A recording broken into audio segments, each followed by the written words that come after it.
kéwú ẹ kálẹ́ o. Gbogbo ala mọ nǹkan tó ń pè ní dáadáa. Ẹ sọ dáadáa tí ànábì gbélé ayé sí. Dáadáa sí ẹni sùúrù. Irú bàbá wa Awólọ́wọ̀ nísìn kí lè gbórí fún. Òun ló dá ilé ẹ̀kọ́ ọ̀fẹ́ lẹ̀ ní Nàìjíríà according to the story. Tí gbogbo wa náà dẹ̀ mọ̀ ká dẹ̀ believe. Irú Lísàbí Àjogún Àkàrà. Òun ló jà fún gbogbo àwọn ọmọ Ẹ̀gbá pátá gbogbo Abẹ́òkúta láti get freedom. Dáadáa ló ṣe. Irú Ọmọyẹlé Sowore ó ń jà fún ẹ̀tọ́ ọmọ ènìyàn. Gbogbo alamọ̀ pé nǹkan dáadáa ló ń ṣe gbogbo ọba tẹ̀ láìpẹ́. Irú olóyè Sunday Igboho ó filé ẹ̀ àti ọ̀nà ẹ̀ lẹ̀. Ó ní ìran Yorùbá ò ní parẹ́ lójú ayé òun. Ó gbìyànjú agbára tiẹ̀ kọ́lọ́run bá wa gun lẹ́mìí. A mọ̀ pé nǹkan dáadáa ló ṣe bí gbogbo ọba tẹ̀ gbà fún. Ẹ understand? So gbogbo alamọ̀ nǹkan tó ń pè ní nǹkan dáadáa. Tí ò bá tẹ̀ wá jẹ́rú èyí tí mo kà fún yín yẹn ẹ lè ṣe èyí tó tún ju àwọn nǹkan táwọn ènìyàn ṣe lọ. Ẹ kò bá wa sọ dáadáa tí ànábì gbélé ayé síta lè fi wo láwòkọ́ṣe. So àwọn yìí tẹ kà ẹ kò sẹ́ni tí ó lè ṣe ìwé mi gan da. Ẹ bá kó mọ́ ẹ fún mi ní 200 billion. Ìbá yín kó dání bẹ́ẹ̀ sí kó fún mi náà ní kó fún yín. Mi ní náwó ìbá yín kó sẹ́yìn kan bọ́ọ̀dù. Ok, ẹ ṣe gan. Mo dúpẹ́. Nǹkan tó wà ń bẹ̀ ni pé nínú àwọn dáadáa tá ànábì ṣe ni pé ànábì ó fi ìṣọ̀kan. Ànábì jagun láti jẹ́ kí ìṣọ̀kan wà láàrin gbogbo ayé pátápátá. Ànábì jagun ẹjọ́ ms bá ń kọ́ kalẹ̀ ànábì jagun láti jẹ́ pé tí mo bá ń sọ̀rọ̀ nípa ìjagun gbogbo aná la mọ̀ àyálò èdè ni ó gbìyànjú ní ìtumẹ̀ báyẹn. Ogun yàtọ̀ sí gbìyànjú. So ogun lẹ́sọ̀ ọ̀rọ̀ ogun ẹsẹ̀ yẹn kì í sọ́ka. Kò sí ọ̀nà kò sábúrú èèyàn lè jà náà látàrí kí nǹkan fi lè dá kò sábúrú bẹ́ẹ̀. Sógun ló jà ní àbó gbìyànjú kí gbogbo àgbáyé lè dá. Ó gbìyànjú. Ok wọn lánàá bí gbìyànjú kí gbogbo àgbáyé lè dá. Ó dé ní. Ẹlẹ́ẹ̀kejì ń bẹ so nínú báyìí ní ìsìn gbogbo aná la mọ̀ wípé kó tó di wípé àwọn òyìnbó dé tí wọ́n wá colonize wa ní Nàìjíríà so some language because èmi travel mo lọ sí Egypt so mo lọ sí maybe Alexandria so nígbà yẹn mo dẹ̀ dé library Afghanistan àyìn lọ síbẹ̀ mo fẹ́ sáré Somalia nǹkan ẹ lọ mi ò lọ bẹ̀rẹ̀ kan Somalia ẹ ti lọ Saudi ọmọ no Egypt náà mo lọ ẹ ti lọ Germany ẹ má béèrè ogun kan wáyé lọ́wọ́ mi ẹ jẹ́ kí n tèmi máa sọ̀rọ̀ mi lọ. ok mo ní ìrìn yín lọ́wọ́ ni. Kí ni mo fẹ́ sọ ni pé ìgbà tí mo dé ibi library yẹn so mo rí ibi tí wọ́n list àwọn language tó wà láyé sí àwọn languages tó wà káàkiri so gbogbo èdè tó ń sọ ní India ní gbogbo àwọn èdè yẹn so mo wá find mo wá káàkiri pé níbo ni àwọn èdè tiwa tó jẹ́ bíi ti Yorùbá àbí nǹkan kan wà so ìgbà tí mo tú gbogbo àwọn ìwé yẹn tí mo tún lọ wo bí òkè tí wọ́n ṣe sí gbogbo sábọ̀dì yẹn mi ò rí èdè kan tó tiẹ̀ jẹ́dẹ̀ Nàìjíríà bí mo padà wá béèrè lọ́wọ́ àwọn agent tó ń ṣiṣẹ́ bẹ̀rẹ̀ pé ṣé kò sí èdè Nàìjíríà kankan ni wọ́n ní kò sí Nàìjíríà gangan ò kan lè ní èdè láti ilẹ̀ tẹ́lẹ̀ náà so kí ni máa fẹ́ mú jáde ń bẹ̀rẹ̀ ni pé. ẹni sùúrù Nàìjíríà ò ní èdè tó bá sọ pé gbólóhùn Nàìjíríà àkọsílẹ̀ ni mo mí o tí wọ́n kọ. ẹni sùúrù ọ̀tọ̀ ní nǹkan tí mo béèrè lọ́wọ́ yín ọ̀tọ̀ ní bẹ́ẹ̀ mọ́mọ́ bí tẹ́ fẹ́ gbọ́rọ̀ yẹn lọ bẹ̀kẹ́ tó gbé lọ bẹ̀ Nàìjíríà kò ní particular language I understand because nínú Nàìjíríà different language ló wà ń bẹ̀ Nàìjíríà yàtọ̀ sílẹ̀ Yorùbá Nàìjíríà yàtọ̀ sílẹ̀ Yíbò gbogbo wa lájọ wà nínú Nàìjíríà yẹn wọn ò lè pé èdè Yorùbá ga nínú Nàìjíríà wọn ò lè gbédè Haúsá ga nínú Nàìjíríà wọn ò lè gbédè Yíbò ga torí pé we are not the same wọn kàn kó wa jọ lásán ni tẹ́ bá rí ẹni pé àwọn Biafra àwọn pariwo pé àwọn fẹ́ lọ àwa Yorùbá náà sọ pé a fẹ́ lọ àwọn Haúsá náà sọ pé àwọn fẹ́ lọ ìkan tó ń fa sábàbí nìyẹn so èyí tẹ́ sọ ní nísìkò sọ̀rọ̀ ńbẹ ibi tẹ́ lọ gọgọ ní kẹjá lọ. Ok n tó wà bẹ́ẹ̀ ni pé nínú àwọn tí wọ́n mú language wa tó já sí pé language yẹn kó fi lè rọrùn fáyé láti máa communicate so within each other because àwa tí a lọ learn Arabic nísìn we know how to communicate with Arabic language so a lè sọ̀rọ̀ pẹ̀lú ẹlòmíràn tó ń náà bá kẹ́kọ̀ọ́ ẹ̀ so ìkọ́ èdè yẹn tó já sí pé bóyá mi ò gbọ́ Haúsá nísìn tí mo bá dẹ̀ délé Haúsá so mo ti lọ ilẹ̀ Haúsá tó já sí pé mo pàdé àwọn Haúsá tẹ́lẹ̀ gbọ́ lábá dáadáa tí mo dẹ̀ ń bá wọn sọ̀rọ̀ ara nǹkan náà nìyẹn ó jẹ́ kí ẹ̀kọ́ yẹn ó mú wa láti fi lè interact so in society so. ok ẹni tí o bá mọ̀ ni o mọ̀ o tẹ́lẹ̀ bá bọ́ sára mùsùlùmí dáadáa èèyàn mọ̀ pé àyẹ̀ bá ga. ìkan tẹ́ fẹ́ fàyọ́ sí ni pé nínú dáadáa tánà bí mo wà ni pé èdè Lárúbáwá mi communication ó wà tí nù kàtà ànábì láyé ànábì ní èdè lárúbáwá rẹ̀ ni àbí wọ́n ti sọ lárúbáwá kí Muhammadu tó dé. bẹ́ẹ̀ ni wọ́n ti ń sọ lábá kó tó di pa so ànábì kò dé sọ̀rọ̀ lórí yẹn. ẹ máa gbọ́ ìyẹn ò ojú pẹ̀lú ọ̀dọ́ wọn lọ dáadáa ànábì wọ́n ló fẹ́ jẹ́ kó ta kárí èdè Muhammadu ayé. fẹ́ ta sẹ́rí ẹjí sọ kankan fún yín Muslim ní thank God ẹlẹ́yìí kéwú dáadáa ẹgbẹ́ èdè Arabic ẹ mọ̀ nípa ànábì dáadáa so kò yẹ kó jẹ́ pé irú yín la máa béèrè bí kẹsàn dáadáa márùn ànábì gbélé ayé sí ẹ wá sọ pé èdè Lárúbáwá Muhammadu kọ́ ló dá èdè Lárúbáwá lẹ̀ wọ́n ti Òun sọ ló èdè jẹ́ kó kárí Lárúbáwá ayé. no tí wọn bá sọ láti sọ pé òun lójú kó kárí ayé èdè Yorùbá nìsí o ti kárí ayé pátápátá a lè jáde síta kápẹ́yà tí o bá ń sọ lọ́ọ̀ ẹnìkan èdè Yorùbá ò lè kárí ayé because kò sẹ́ni tẹ́ fẹ́ dárúkọ wọ́n ti sọ èdè yẹn before rẹ̀ tẹ́ bá tẹ̀ sí Okay. Google nísìn how many languages do we have in the world èdè Yorùbá wà ń bẹ̀ amọ̀ye àwọn ìlú tó ti sọ èdè Yorùbá lágbàáyé sí a lè sọ pé nìkan lọ́tẹ̀ ẹ̀ka Okay. láńwéjì So- òun ló tara rẹ̀ fúnra ẹ̀ ní. ẹ máa gbọ́ nínú nǹkan tó jẹ́ kí n sọ bẹ́ẹ̀ ni So pé mo ti ẹ̀kejì bá- nílẹ̀ Yorùbá tẹ wá ń sìn kọ́ńpìnì wo pẹ̀lú sàfítíkẹ̀tì tẹ gbà láti ibi tẹ ti lọ kéwú kọ́ńpìnì wo lẹ ti lọ sọ̀mìtì ẹ̀ tí wọ́n employ yín ṣiṣẹ́. ibi pẹ̀lú certificate la bá Yeah. mi ò tí ì fi certificate mi wá sẹ́ bọ̀ ó ṣùọ́ pé tí mo bá fi wá sẹ́ màá rí. Níbo lẹ ti lè lọ fi wáṣẹ́? Màá tí bá Ilé lọ wá epo sí àbí jáde báǹkì? mo lè máa ṣe teacher pẹ̀lú ẹ̀ náà so and also mo dẹ̀ rí brother mi gangan. brother mi Tíṣà gangan. tíjọba wa máa sanwó fún yín àbí individual? kí lẹ sọ tíjọba máa Teacher. sanwó ni bí a bí lecturer àbí nǹkankan so brother mi gangan Arabic náà study. Àfọ̀ oníkéwú ẹ sọ Mo wà dáadáa tí pẹ̀lú- Muhammadu sí ọyọ kan náà lẹsẹ̀ sọ. Ah, Muhammadu oh, okay. Muhammadu ló jagun fún gbogbo àgbáyé nìkan náà lẹsẹ̀ sọ ẹ̀dẹ̀ tí fún wa lẹ́rù. ok èyí tó jẹ́ ẹlẹ́ẹ̀kejì nínú ẹ̀ òun ni wípé before kó tó di pé àná wọn gbé ànábì dìde lójíṣẹ́ wọ́n máa ń pa àwọn obìnrin tẹ́lẹ̀ so nílẹ̀ lábáwá Àná kò sí tó dáadáa jásí bẹ́ẹ̀. bí a bí kí a máa fi èèyàn bọ òrìṣà bí nǹkan kan. Wọ́n máa ń pààyàn fún Allah náà gbà yẹn. alákẹ́ Wọ́n máa ń pààyàn fún Almanat Alihuza àwọn sìgìdì tó kó sínú Kábà gbà yẹn. wọ́n lè pààyàn fáwọn yẹn òsàlẹ̀ yẹn. Òsàkọ́sì gidi ni wọ́n sì gidi. gbogbo àwọn yẹn Ẹ̀kún ọjọ́ wà papọ̀ àtàlà nínú Kábà gbà yẹn náà ni gbogbo wọn náà wọ́n pààyàn fún náà. sọ́mà lọ́wọ́ ní aláwa kìí Ó di méjì gbàtà náà bí dé ló stop ẹ̀ àbí. Ó di méjì ó kù mẹ́ta Allah wife welcome. Mọ́mí àwọn kùfàrù Ẹ kálẹ́ gbogbo ẹ kálẹ́ Àkànbí. welcome. Wagwan. Agwan. My beautiful Allah's wife. Welcome. Ó yá ìtẹ̀síwájú ó di méjì. Muhammadu ló jagun fún gbogbo ayé.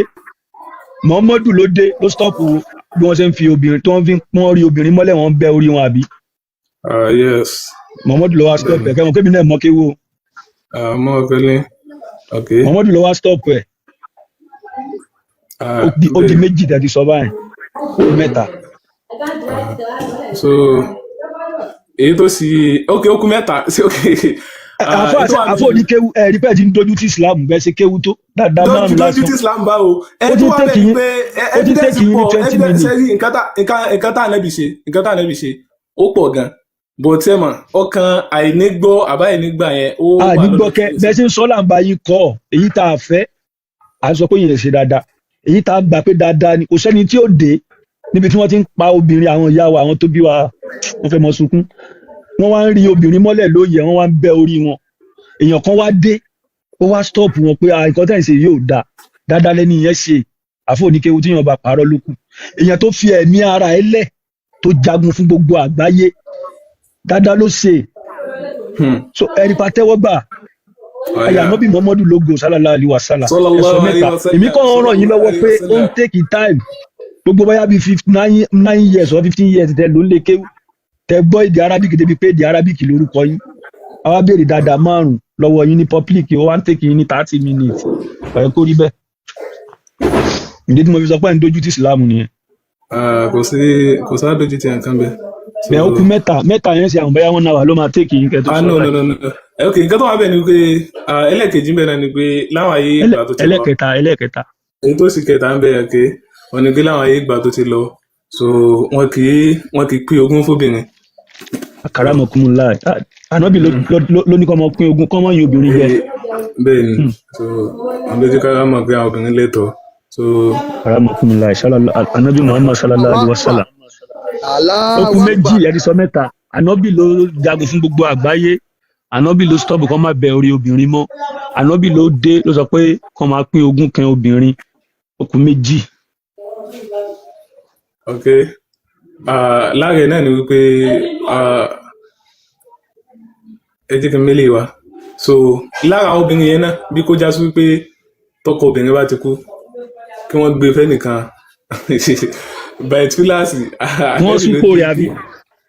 kí wọ́n súnpò rẹ̀ lóyún dandan kò bá wù kò bá máa wù ànábì ló ní kóbìnrin máa ṣe tìyàrá tó bá ti wù. ok ànábì ló dé ló ní kò pín dandan àbí pé tó bá wu obìnrin ni tí ò bá wù kí wọ́n mọ́ bá ìfọ́sí àbí. kí wọ́n máa bá ìfọ́sí ànábì sí dáadáa táwọn sọ pé ànábì ò gbélé ayé sí dáadáa ẹ stop ẹ náà. kí lẹ rí. ẹ wo adúrú nǹkan tí ànábì ṣe àwa jókòó bíbá yìí láti jọ yìí a máa sọ fáwọn àfáà pé ọyẹ sọ dáadáa márùn táwọn Muhammadu gbélé ayé ṣe ọ̀pọ̀lọpọ̀ àfáà ti wá bíbá yìí tán rí sọ so náà la fi kọ̀ntínù láti máa béèrè pé dáadáa tí Muhammadu gbélé ayé ṣe afẹ́ mọ̀ sẹ́ ẹ wo bá àfáà yìí sí yẹn ní ọ̀rọ̀ yẹn tó dẹ̀ yé anybody ànábì ló tún dé ló ní ẹ̀yin aráàlú mi èyí tẹ̀ ń ṣe fóbìnrin yìí tóbìnrin bá kú ẹ wá ń gbé fún bàbá arúgbó pé kó fẹ́ torí tó ti jẹ́ ẹbí ọkọ yẹn sẹ́yìn náà lè gbàrú ẹ̀ ẹ jí kó túùsì tó bá hùn ní tí ò bá hùn ẹ filẹ̀ ànábì ló ṣe sallallahu alaihi wasallam ó kọ yọ kan ẹ ṣe. ok ẹ jẹ́ ká dáa tó báyìí rẹ̀. ok máa bẹ béèrè kan lórí ìdẹ̀sọ̀kẹ́yìn yẹn ìjẹ́ ìgbà tí kánábì ò tó kú tó fi Àìṣà kí ni ohun tí ànábì fi kalẹ̀ lórí Àìṣà pé tóun bá kú o. ànábì ní o gbọ́dọ̀ fẹ́ ni. kólé tánábì fi gbé Àìṣà sí kọ́ndíṣàn éèjì wo ni Àìṣà wà ń gbà yẹn éèjì wo lànábì kú. éèjì tí Àìṣà wà. yà.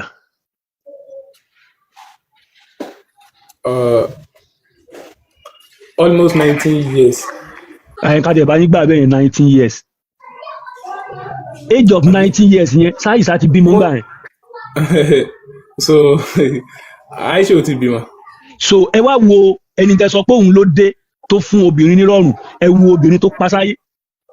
Ṣé wọ́n pa Àìṣà ọmọ kò bímọ tó padà fi jáde láyé ọmọ yìí ò látúbọ̀tán. Ó látúbọ̀tán. Kò ní kò rọ́mọ gbẹ̀yìn rẹ̀ kò lóyún àárọ̀ dọ̀sán. Mi ò rò bọ́mọ yẹn ṣe kí ó sùn rí. Ọlọ́run ó ṣe kí ó sùn tó lọ sọ pé ànábì mọ́ ń bá òun sùn tóun bá ṣe kí ó sùn lọ́wọ́.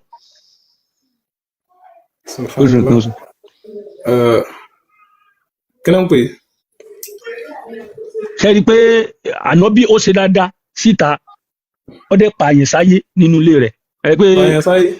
Pààyàn sáyé ìgbà tó fi Àìṣà lẹ̀ ní age of 19 years normal tí Àìṣà bá jí kí bàbá ọmọ ẹ̀ tí Àìṣà Muhammadu bá jí bàbá Àìṣà tó Àìṣà ní 19 years yẹn bóyá Àìṣà lè fẹ́ ṣe tán ní secondary school ni a ti kàwé a ti ṣe gbogbo a ti wà òkè òun náà ṣe di sisi ń gbà yẹn a ṣe ní boyfriend ni ọjọ́ jẹ́ igmate bẹ́ẹ̀ ànábì ṣe ní ayára bí àṣà ó fẹ́ Àìṣà yẹn láti 6 years ó bẹ̀rẹ̀ sí ní bá a sùn ní 9 years ọdún 9 àbí kankan náà bí jọ gbé àtànábì fi kú káwá sọ pé àkọ́lì tó kọ́ tẹ́ sọ ànábì kú ní age of ànábì kú Àìṣà wà ní 19 years ànábì wá fi kalẹ̀ nínú àkọsílẹ̀ pé tóun bá kú o ọkùnrin kankan ọ̀bọ̀lọ̀ fẹ́ Àìṣà tó mọ́dún dẹ̀mọ̀ pé Àìṣà yìí ò tí ì bímọ sẹ́wọ̀n pé táìkú mọ́mọ́dún bá aláwọ̀ káìṣà lọ́lé ọkọ ni ó pọ́síbù ká sì máa rí àwọn àrọmọdọ́mọ Àìṣà lè bẹ́ẹ̀ mọ́mọ́dún pa Àìṣà lápá ayé ó sọ̀rọ̀ Àìṣà di ejò tó kọjá lórí àpáta tí ò nípa ọmọ ṣe àánú mi sí Àìṣà ọmọ ẹgún fẹ́ mọ jábọ́ lójú mi. Muhammadu kan Àìṣà sáyé. Àkọ́bí ó dùn èmi náà Àkọ́bí ó dùn èmi náà. Justice for Àìṣà. Ẹ kó rí bẹ́ẹ̀ yẹn àfa ẹ wá sọ pé ẹ tún sọ nínú ọ̀rọ̀ yẹn ní sùúrù ẹni Muhammadu ló dé tó sọ pé kí wọ́n má bẹ orí obìnrin mọ́ ló yẹ. Ok before kí Muhammadu tó dàgbà kó tẹ́lẹ̀ rí i pé bóyá òun ní agbára láti lè ṣerú nǹkan yẹn ẹ jọ àwọn tó ń bẹ̀yàn lórí yẹn obìnrin ìwo ló bí wọn àmọ́ Muhammadu gangan tó padà dìde tó pàṣẹ pé kó má bẹ obìnrin lórí mọ́ obìnrin ìwo ló bí ẹ wọ́n pẹ́tẹ́ kí wọ́n bá pa obìnrin kò yẹ kí wọ́n bímọ mọ́ débi kí wọ́n bímọ Muhammadu tí ó fi dàgbà débi pé yóò padà jà fún nǹkan yẹn. Kádíjà náà ti fẹ́ Kádíjà náà. Ó dẹ̀ tún fẹ́ Kádíjà náà. Ó dẹ̀ jù lọ. ok kí la fẹ́ mú níbi pé Khadija jù. Ọ̀rọ̀ tẹ́ sọ yẹn kò fi bẹ́ẹ̀ clear. Pé tí a rí èwo gẹ́gẹ́ lẹ́rẹ́ jí kan sọ ọ̀rọ̀ lé lórí bẹ́ẹ̀ nínú àwọn ọ̀rẹ́. Pé bàtà náà bí dé ni wọ́n stop láti máa bẹ́ orí àwọn obìnrin. Àwa bò pé ìyàwó nígbà tí wọ́n bẹ́ orí àwọn obìnrin ìyàwó ló bí ànábì mọ́mọ́. Báwo ni Kádíjà ṣe rí míì táyìsá fi fẹ́ tí wọ́n bẹ́ orí Kádíjà. ok nǹkan tó wà bẹ́ẹ̀ lórí. Àní gbogbo àwọn obìnrin tó bí àwọn Àìṣà àwọn Abu Sufyanu gbogbo wọn yẹn àwọn Sahih Muslim rẹ̀ wọ́n jọ lùgbà tí Muhammadu náà ni. So àwọn obìnrin tó bí àwọn yẹn sí wọn ọ̀pá àwọn yẹn. ok nǹkan tí mo lè sáré sọ bẹ́ẹ̀ náà ni pé àkọ́kọ́ náà ni pé kò ń ṣe pé bóyá kì í ṣe pé gbogbo lábá gẹ́gẹ́ ló ń pààyàn so ó láwọn tẹ́lẹ̀ ok ó ní ìdílé bí ìdílé Kùrẹ́ṣì tí Muhammadu ti wá àwọn náà ń pààyàn. ìdílé Kùrẹ́ṣì wá o. àwọn ìdílé wo ló wá ń pààyàn àbí sí Mẹ́dínà ni kì í ṣe Mẹ́kà. inú Mẹ́kà náà ni. àwọn ìdílé wo wá ní àbọ̀ àwọn olórúkọ ni kò lórúkọ family wọn máa jẹ́ yẹn. lábáà náà ni wọn. kò lórúkọ family. àtọ̀gbọ́n wọn lórúkọ tẹ́ bá ka tẹ́lẹ̀ bá wọn bẹ kì í ṣe gbọ́n náà. ẹ fún wa ẹ̀yin àfa ńlá. ẹ̀yin àfa àgbà. ẹ bá wa sọ because ẹni wọ́n ń bẹ́ orí àwọn obìnrin wọ́n rí obìnrin mọ́lẹ̀ láàyè wọ́n dẹ̀ sọ orí wọn kalẹ̀ àwọn ìyá wa tó gbóyún wa sínú fóṣù 9 tó rí wa láti gẹ àwọn kan wọ́n máa pa àwọn ìyá wa bó ṣe mi gẹ máa jà but kí tó lè jà débi kí wọ́n bí mi bóbìnrin kan ló bí èmi náà sínú community yẹn wáyé tí wọ́n fi póbìnrin yẹn débi kó fi lọ́kọ wá rí mi bí. àfọ ẹ má bọ́lẹ̀ o. nítorí àjọ wà nígbà yìí ni so tá a bá sọ̀rọ̀ pé. ọmọ kéwú lèmi o bàdí tábìlì tí má fi gbé máìkì kalẹ̀ táwọn ìyá wa Sheikh àgbáyé àbáwọn bàbá wa Mudiru Markaz ń bí báyìí Mudiru Markaz kẹ Mudiru àgbáyé tó ń bá gba máìkì lẹ́nu mi wọ́n bá yín fún àjà gan-an so ẹ̀ mọ̀ mi bá yín jẹ́ létí etí báyìí. so kátó kọ́ wà lẹ́nu pé tá a bá sọ̀rọ̀ so báyìí nísìnyí nínú ara àwọn ìlú kan náà ní Nàìjíríà tàwa yìí so mẹ́kàn wọn ṣe pé bóyá ojú kan pé bóyá kìnnì kan so alábàgán. ìlú wọn náà ti máa ń rí obìnrin mọ́lẹ̀ láàyè tó máa ń bẹ́ orí rẹ̀ Nàìjíríà. ṣé bí agbọ́dàdà ní ṣe pọ́ọ̀tù bífà ní àbí ìlú tí wọ́n ti ń pa àwọn ìbejì ní láìpẹ́ kò ń sílẹ̀ Yorùbá but nínú àwọn ilé àwọn òyìnbó kan tó wá sí Nàìjíríà ṣá according to bí. òyìnbó yẹn fi wà jọ Muhammadu bet nǹkan táwọn sọ kọ́ ni ọ̀rọ̀ ìbejì kọ́ là ń sọ ọ̀rọ̀ àwọn obìnrin là ń sọ. Ànábì tí wọ́n bí ẹni sùn ànábì tí wọ́n bí àkótó di pé ànábì bẹ̀rẹ̀ ìrìn àjò Islam lẹ́jọ́ 40 years kótó di pé yóò ronú kan kóhun stop bí wọ́n ṣe ń bẹ obìnrin lórí yẹn àti wọ báyà bí 45 years. so n tó wà bẹ́ẹ̀ ni pé kò ń ṣe gbogbo obìnrin náà kì í ṣe gbogbo obìnrin náà ń pa kì í ṣe gbogbo obìnrin náà ń pa. bí àwọn obìnrin tó jẹ́ àlejò nílùú. no ẹ̀gbọ́n ẹni tó bá ti rí pé bóyá àkọ́bí àbí àbúrò ìyàwó òun lóyún ó bí ọkùnrin ọ̀kan péré wọ́n á bí obìnrin léraléra irú wọn òun nìkan mọ́ wò pé ọmọ yẹn àwọn òbí ṣe lẹ́rìí fún. ẹ kò sí ọ̀nà mo lè bá yín ṣe fáyín dìṣẹ̀ jáde mo lè wá jáde. ẹ jọ ẹ bá wa jáde àwọn máa ń sọ̀rọ̀ pẹ̀lẹ́rìí ń bí. kò sí ọ̀nà ẹ̀yin náà tí wàá mẹ́rin tí náà wá. ẹ tí béèrè nǹkan kan lọ́wọ́ wa. kò sí ọ̀nà. ẹ tún wá sọ pé ànábì ló jagun fún gbogbo àgbáyé so àárín yẹn kò yé mi. Ànábì jà ó gbìyànjú láti pé kí gbogbo àgbáyé lè jẹ́ ẹyọ kan ṣoṣo kí wọ́n lè máa fi ká lè sọ ẹ́ pẹ̀lú gbogbo ẹ̀sán wa nẹ̀ni. Ànábì kọjá Saudi ni. Ànábì kọjá Saudi wa o. tó kọjá ìlú Lárúbáwá. gbogbo ìlú tó dé ok kò kọjá ìlú Lárúbáwá bọ̀ ìyẹn. so báwo ló wá sí ìjàpá gbáyé. lẹ́tà rẹ̀ dé gbogbo àwọn ìlú tí èsì Lárúbáwá. Sheikh àfọ oníkéwu sí ànábì tó kọjá ilẹ̀ Lárúbáwá rí. ànábì kọjá ilẹ̀ Lárúbáwá tó bá yẹ kí. ìlú wo ló lọ lẹ́yìn ilẹ̀ Lárúbáwá China America India Japan. kò travel lọ sí gbogbo bẹ́ẹ̀ bó sẹ́ndì àwọn èèyàn pé kán gbé ẹ̀sìn káàkiri bẹ̀ níta níbi mójú tó pọ̀ gan ni kò sí time láti mọ travel káàkiri. ẹsẹ̀ rí àwa ń bíbà yìí sí à ń sọ̀rọ̀ èdè Yorùbá là fi ń sọ̀rọ̀ a lè máa sẹ́ndì mẹ́sẹ̀gì sáwọn ọmọ Yorùbá pé ẹ dìde ẹjá defend ìlú wa mẹ́sẹ̀gì náà là ń sẹ́ndì mi ò sọ pé ẹ dìde ẹjá lọ lé àwọn ọmọ China kúrò nílùú wọn torí mo mọ̀ pa àdébẹ̀ àmọ́ ohun tó ń ṣe ń bẹ̀ ẹ understand so ihun tó lè mú wa tó lè mú yín confuse wa pé Muhammadu jà fún gbogbo àgbáyé ni pé Muhammadu bọ̀lọ̀ kúrò nílùú Saudi kó tún lọ jà níbòmíì kẹ̀dẹ̀ fún wa lẹ́rìí and the same Muhammadu tẹ̀ ń sọ ìjọ gbọ́ èdè míì yàtọ̀ sí èdè Lárúbáwá. ń pẹ́ ṣe Muhammadu gbédè mi. yàtọ̀ sí èdè Lárúbáwá. ó ń communicate pẹ̀lú àwọn ẹlòmíì tí wọ́n ti Lárúbáwá. so gbọ́ èdè míì pẹ̀lú èdè Lárúbáwá èdè wo ló fi communicate pẹ̀lú àwọn ẹlòmíì. ìyẹn ṣe dandan intermediate wà ní ẹni tó ń ṣe. ń sọ̀rọ̀ bí odi àbí ìfọwọ́sọ̀rọ̀ bí odi. ìfọwọ́sọ̀rọ̀ báwo ó lẹ́yìn tí ń bá sí rọ́ àti fún ni. àdínsẹ́ àlejò lè wá ààrẹ lè wá nílẹ̀ Yorùbá náà àbí Nàìjíríà àwọn ẹlòmíì máa ń wá tó wọn gbọ́ èdè Yorùbá tó wọn gbọ́ èdè Yíbò tó wọn gbọ́ English. irú ọmọ Germany ní sàbọ̀ ọmọ Talo èdè bàbá wọn náà wọ́n gbọ́ Dutch ọmọ Talo Italia ló gbọ́ tó bá dé Nàìjíríà nísìn kò lè burú títí kámá rẹ̀ ń gbọ́ èdè Talo wọ́n á pè jáde wọ́n á bá sọ you understand so tí Muhammadu gbọ́ èdè míì sóhun gẹ́gẹ́ gbọ́ èdè míì yàtọ̀ sí èdè Lárúbáwá that is my question ní tó gbé máìkì lẹ̀. ok kò gbé èdè mi lẹ́yìn èdè Lárúbáwá kò sí kò tẹ̀ so báwo ló wá ṣe jà fún gbogbo àgbáyé. bẹ́ẹ̀ni pẹ̀lú èdè tó gbọ́ yẹn náà ni pẹ̀lú èdè yẹn. ẹni sùúrù ẹni tí ò kọjá ilẹ̀ Lárúbáwá tí ò gbé èdè míì yàtọ̀ sí èdè Lárúbáwá báwo ló ṣe jà fún àgbáyé tá bá ń sọ̀rọ̀ pé yẹn ń jà fún àgbáyé sí àbó ń lu jìbìtì fún àgbáyé a lè máa sọ̀rọ̀ àwọn Donald Trump ó lè kọjú sáwọn ẹlòmíì pé bó ṣe rìn àwọn American sọjà wá yẹn ó wá gbìjà wa ni ó dẹ̀ lè yí àwa kan pé wọ́n fẹ́ wá lù wá ń jìbìtì ni you understand bẹ́ẹ̀ náà ló lọ sí Iran tó lọ sí nǹkan síbẹ̀ lọ́dọ̀ àwọn ẹlòmíì ó ṣe dáadáa fún wọn ni lọ́dọ̀ àwọn ẹlòmíì ó fẹ́ lù wọ́n ń jìbìtì ni àwọn yẹn la lè sọ pé wọ́n ń jà fún àgbáyé bẹ́ẹ̀ Muhammadu ń sìn tí ò kọjá alẹ̀ Lárúbáwá ọgbọ́ èdè mi yàtọ̀ sí èdè Lárúbáwá ẹ wá ló jà fún àgbáyé mo ti understand yẹn báyẹn ẹ má bínú just ẹ jẹ́ kí n kàn wá béèrè question kan lọ́wọ́ yín ṣé Donald Trump dé Nàìjíríà rí. president máa ń work around ni. president lànàbì náà. ó ti wá ẹ mọ̀ pé second time ló ń ṣe yìí. first time tó wà ń bẹ̀ ó wá Nàìjíríà. kí ló wá sí ń gbà yẹn. ó lọ sáṣọ rọ̀kì náà ó dẹ̀ bí wọ́n ṣe máa ń ṣe káàkiri àgbáyé nìyẹn.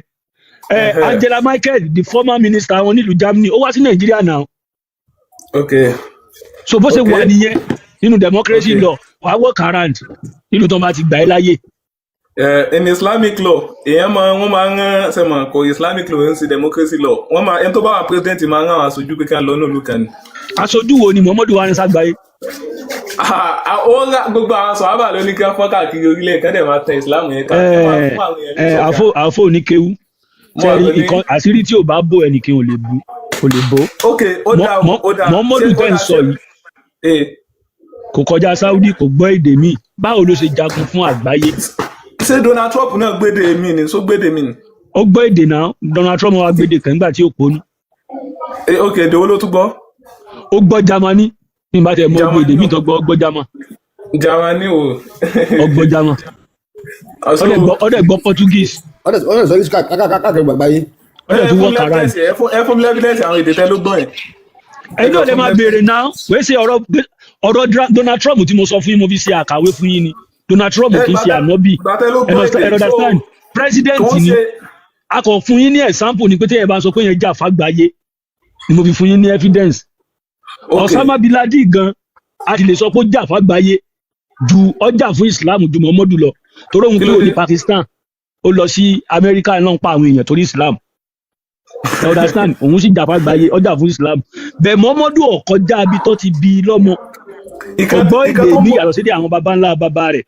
nǹkan tó mójú tó mẹ́ẹ̀ẹ́ èmi máa gbé máìkì kalẹ̀ àwọn ìyá wa máa bá yín sọ̀rọ̀ ìkan tó dùn èmi jù àtàwọn mùsùlùmí ẹgbẹ́ yín tó bá ń wòye àbáwọn tó bá wà lọ́dọ̀ ni 9 years àbí 15 years tẹ́ lò nílé kéwú àfa ẹlẹ́yìn lọlẹ̀ haúsá gbédè haúsá bẹ̀tẹ̀ ráwọn tó gbọ́ Arabic ẹ fi bá wọn sọ̀rọ̀ ní wọ́n dẹ̀ dùn ní gbogbo yín jọ dùn ẹ bá dẹ̀ lọ sílé arábù náà lọ́la arabic náà lẹ sọ. kódà kẹfìlì mọ̀ kó ń ṣe ìpele arab nìkan o mo ti communicate pẹ̀lú Indonesia àti pẹ̀lú arab mo ti communicate pẹ̀lú China àti Somalia. tẹ̀fi study ẹni sùúrù gbogbo àkókò yìí tẹ̀fi study èdè arabic tí wọ́n ń pè yín láàfáà tí wọ́n ń pè yín ní sheikh tí wọ́n ń pè yín doctor nítorí ànábì tẹ jìyà fún 9 to 15 years yẹn sìn àwa ní kẹ́ ń sọ dáadáa márùn lásán just a 5 kódà wá rí ọyọ kan sọ it's a big shame.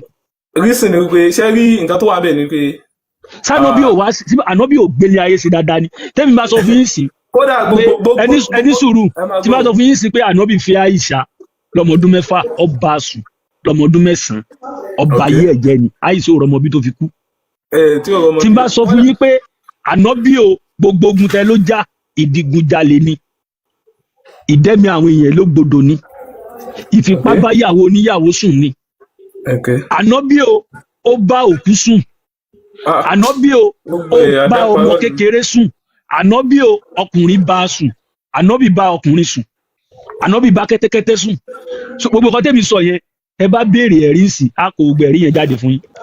ẹ mẹ́rin yẹn wá. so ibi tẹ́mi ó ti gbé máìkì kalẹ̀ lélẹ́yìí so ms Abiola wife ẹ bá wà ń bẹ ẹ take over so mo fẹ́ mọ̀. mo kí gbogbo lé o mo kí ms bàbá ànábì wa mo dẹ̀ kí àkànbí ọlọ́ba ànábì wa ìyá bẹ̀rẹ̀ ètò ní èdè pẹ̀lú ẹni sọ̀rọ̀ gbogbo lé a máa ṣe ní kọ̀ọ̀kan yìí ẹ jẹ́ kí n wọrú mo sì ń lé mu wà ní UK mákì fámìlì mi ọmọdé ń pariwo lẹ́gbẹ̀ẹ́ mi so ẹjọ́ tó lọ́wọ́ tá a bá ti ní àfáà tó dáńgíá mo ní ìbéèrè kan before that time yẹn ẹjọ́ gbolé ẹ bá. èmi ò bá ní kẹjí kẹmẹsì fún àfáà yìí ní kọ́ bá wọn sọ̀rọ̀ torí wọ́n ti wà á gan tipẹ́ o. àkànbí ẹ kí n drop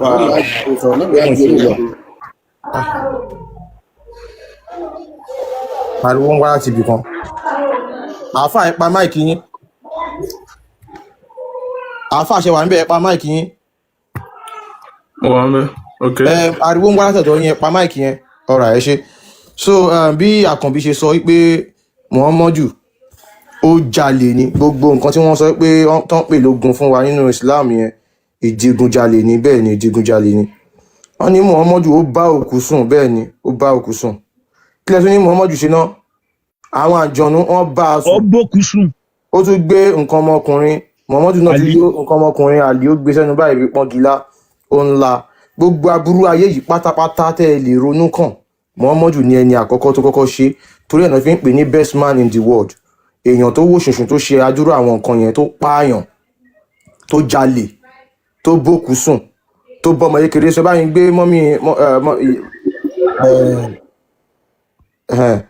so mo kàn máa ka ilé mommy of all kufar ṣe ti free báyìí. I'm active. Alright, ẹ kàn bá mi ka ilé kí n tú fún bàbá yìí níbi tí Muhammadu ti bá òkú sùn so lẹ́yìn yẹn kí n hand over fún yín. Okay, so narrated by Ibn Abbas. Ibn Abbas ló ń ṣàlàyé hadith tankari. I, Muhammad, put on her my shirt. Èmi Muhammad mo bá wọ aṣọ mi mo bá wọ̀ sí òkú yẹn lára Muhammadu. That she may wear the clothes of heaven. Pé kó lè wọ aṣọ yìí kó wọ̀ lọ àlùjànnà aṣọ àlùjànnà nìyẹn. Then I slept with her in her coffin. Nínú ìsà òkú tó ń gbé sí mo sáré fún un ní dọ́jì mo sáré ṣọwọ́ kan bẹ̀. That I may lessen the pressure of the grave. Bí Muhammadu wo bí bóun ti ṣe dà sára òkú yẹn òun á lè bá dẹ ìyà nù sáré. She was the best of Allah's creatures to me after Abu Talib. Torí pé obìnrin yìí ló dáa jù lójú òun lẹ́yìn Abu Talib. The prophet was referring to Fatima, the mother of Ali. Obìnrin tí Muhammadu ń sọ fún ìyá òun ni Fatima, the mother of Ali. Tẹ́ bá tẹ̀ sí Google gan pé Muhammad the necrophiliac ó máa gbé wá fún yín pé àwòtọ́ ni pé Muhammadu lè bá kẹ́tẹ́kẹ́tẹ́ sùn. Demetrius explains. Arákùnrin kan tó ń pè ní Demetrius 1x ó ń ṣàlàyé àdìsí yẹn dáadáa fún wa kó lè yé wa. The Arabic word used here for slept is istajat. Èdè Lárúbáwá tí wọ́n lò níbí tá a fi mọ̀ pé níṣe ni ó kó ìbásùn fún òun ni à ń pè ní istajat.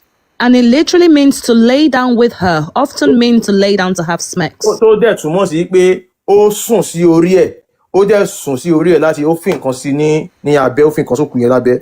Muhammad is understood as saying that because he slept with her, kíní yìí ó yé Muhammadu pé bóun ti ṣe bá òkú yìí sùn.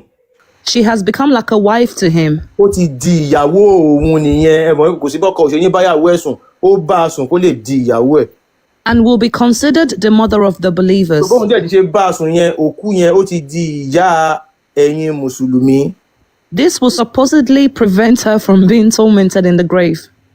Bóun ti ṣe bá a sùn yìí kò ní jẹ́ kí àwọn ìyá ẹlẹ́ta ẹlẹ́rọ tẹ́ sọ pé ó máa ń jẹ̀yàn náà sàárè irọ́ lásán pé èjò kan máa wá wọ́n máa la gbóngbó mọ́ lórí o. Kò ní jẹ́ kí ìyá yẹn kó jẹ òkú yẹn. Since Muslims believe that as people wait for the judgment day, they will be tormented in the grave. Torí pé nínú ìgbàgbọ́ irọ́ tẹ́yin Mùsùlùmí ní pé ibì kan wà tẹ́ ń lọ nínú sàárè náà ẹ tún máa jẹ àwọn ìyà oríṣiríṣi. Ẹ kí n gbé nẹ́sùn wọn sí kó ìkẹ́lẹ̀ rí àbí. Okay, yeah, please.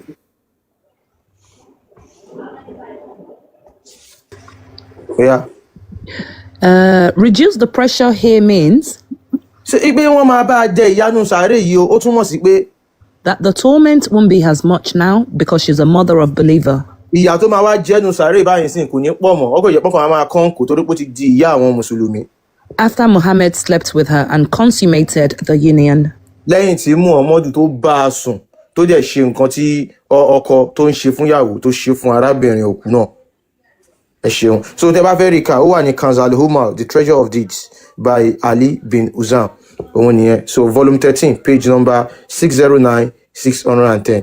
Ibẹ̀ ni Muhammadu ló ti bá òkú sùn. The first necrophiliac. Ìdí tó fi pé Muhammadu the best man in the world yẹn pé torí pé gbogbo nǹkan tí àwọn èèyàn gidi normal person tí ó lè ṣe Muhammadu wò ṣùnṣùn ó ṣe é. So ẹ lè tẹ̀síwájú mummy of all kufar. Eshe, thank you, MS Baba.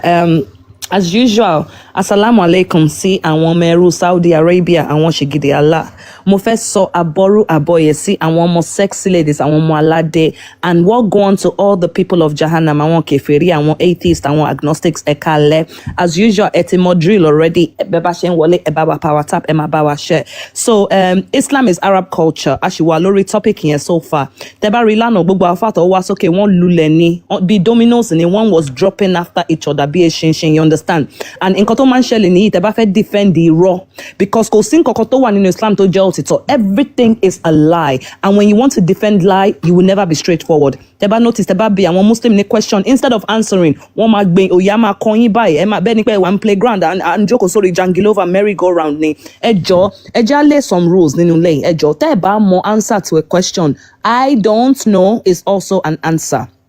Sheget, tẹ́ bá dẹ̀ show pé mọ̀ pé ẹ confident nínú response yín, ẹ máa mú ẹ̀rí wá. Please don't come up with emotion. Please don't come up to fight. Ẹ mọ̀ pé wọ́n ti bú mi lánàá, wọ́n ní pé sùúrù tèmi ń ṣe ó ti pọ̀ jù. Sheget, mo dẹ̀ ń try láti ní sùúrù ní Sheget, but ẹ jọ̀ọ́, no emotions. Tẹ́ bá bú mi, èmi máa ṣépè fún yín lálẹ́. Ẹ ṣé, thank you very much. All right, so who's the next person? Ó dà pé is it Mr. Mukada àbí ṣé Mr. Lárúbáwá ṣì fẹ́ sọ̀rọ̀? Mi mọ̀ bí ẹ ti round up pẹ̀lú wọn yet. We are not round up. It's still there. Okay. Okay, once you are. Ṣé ẹ wà níbẹ̀? Alákọ̀ọ́ bẹ̀ ni pé ṣe rí hadith tẹ̀ yí ẹ̀ka yẹn. Ta ló ṣe tafsir rẹ̀? Damestro àbí kílẹ̀ fọkọ̀ ọ̀gá ètò. Hadith kan laka, ìwé kan laka, ìwé tó ń. Yes, ẹ wo, wọ́n ti gbé MS Baba, ẹ bá mi mọ̀ bí ẹ lè highlight ibẹ̀ yẹn. Mo ń wá. Òun yẹn Kanz al-Ummal. Yes, Kanz al-Ummal, Treasure of Deeds. Ìwé ni. Okay. So definitely. So ìyẹn ò tiẹ̀ kàn wá ní Islam. So Al-Qur'an àti hadith Ànábì nìkan náà ni dòsítọ́rọ̀ nàdí lọ́dọ̀ tiwa èyí tàdé gbọ́ ọdún. So ẹ mọ̀ kí ẹ máa sọ̀rọ̀ mí lọ. So ọ̀rọ̀ wé ni ẹni tó wù ló sọ tó wù yẹn. Eléyìí náà hadith ni o bàbá. I'll gbé another hadith. Nọ́mbà yẹn wà ń bẹ̀ o. Wọ́n mi ò gbọ́ bàbá yẹn hadith nọ́mbà yẹn wà ń bẹ̀ o hadith ni o. Ibn Abbas de ló gbà wá o bóyá ẹ ò rí láti lẹ̀ o. Ibn Abbas ta ló wá ṣe tafsir rẹ̀ ta ló ṣàlàyé rẹ̀ pé. Ṣé tafsir ó jà yẹ kí n kú gbé hadith yẹn sí gangan kẹ wá ṣàlàyé hadith yẹn. Èmi ti rádìí sí mo ti ká ń jíṣẹ́. Talent tó wá sọ̀rọ̀ tó sọ pé sẹ́yìn ìjọba fẹ́ ṣe tafsir hadith ní sọ́mọ ládùúgbò lẹ́yìn. Ṣe bí language tí mo study nìyẹn wọn ò kí ń lò yẹn fún sex o. Èmi ò tiẹ̀ gbọ́ gígan ní èdè láwa. Wọn kì í lo ìtajàt fún sex. Ṣé ebóhùn ló mú wá? Ẹ dá mi lóhùn, mo ń bí yín ni. Ṣé wọn ò kí ń lo ìtajàt fún sex pàpà súpé lọ́n lò fún? Ẹ̀dùn náà nǹkan kan tó wọ́kọ́ wà bẹ̀ ni pé ìtajà tó bá ń sọ̀rọ̀ nípa ìtọ́jà ó ní ìtumọ̀ tó kọ́ tí ọkọ̀ pọ̀ náà ìyẹn ní ẹlẹ́ẹ̀kejì bẹ́ẹ̀ ni pé kò tó wá ṣe pé nínú àwọn ìtọ́jà ìtumọ̀ ẹ̀ tó pọ̀ yẹn ẹ má bínú ẹ ṣe sùúrù nínú àwọn ìtumọ̀ ìtọ́jà tó pọ̀ yẹn pàpàpà súpé ó wà nínú àwọn ìtumọ̀ yẹn àbí kò sí ń bẹ̀. kò tiẹ̀ sí ń bẹ̀ gan kò sí ń bẹ̀. ok kí èèyàn fún yàn dọ́jì ó wà nínú ẹ̀ àbí kò sí nínú ẹ̀. ẹ̀rẹ̀ ń sọ pé gbogbo nǹkan yẹn. ó dà kéèyàn bá obìnrin sùn ó wà níbẹ̀ àbí kò sí ń bẹ̀. ó sùn sínú sàárè rẹ̀ kìí ṣe.